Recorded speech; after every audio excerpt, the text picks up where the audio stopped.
1 minute review of Anandan കാട്. മുരളി ഗോപി തിരക്കഥ, GN Krishnakumar സംവിധാനം. ടിയാൻ എന്ന മൂവിക്ക് ശേഷം ഈ ഒരു കോമ്പിനേഷൻ വീണ്ടും എത്തുന്നു. പടം ഒരു പൊളിറ്റിക്കൽ പീരിയോഡിക്കൽ ഡ്രാമ ത്രില്ലറിൽ പെടുന്ന ഒരു ജോണറാണ്. മുരളി ഗോപി, ഇന്ദ്രൻസ്, ആര്യ, തെലുങ്കിൽ നിന്ന് സുനിൽ, നിഖില വിമൽ, അങ്ങനെ നിരവധി താരങ്ങൾ അണിയിച്ചൊരുക്കുന്നു. Each and every performance space well. എല്ലാ ക്യാരക്ടേഴ്സിനും അവർക്ക് പെർഫോം ചെയ്യുന്ന ഒരു സ്പേസിൽ കൊടുക്കുന്നു. ഗംഭീര ഫസ്റ്റ് ഹാഫ്, അതിന്റെ ഒരു എൻഡ് പഞ്ചിൽ വന്ന ഡയലോഗ്സ്, ഒരു റൈറ്റർ കണ്ടന്റ് ഓറിയന്റഡ് സിനിമ ഇഷ്ടപ്പെടുന്നവർക്ക് എന്തായാലും ഇഷ്ടപ്പെടും.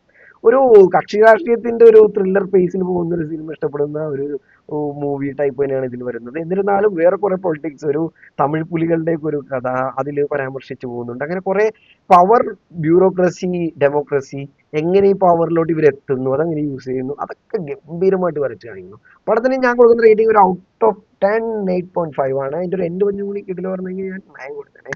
അത് ഗംഭീരമായ ഒരു political portraying of the power and bureaucracy, how it is going into the negative shades എന്ന് പറയുന്ന ഗംഭീര cinema. I hope you all enjoyed my review. Thank you all.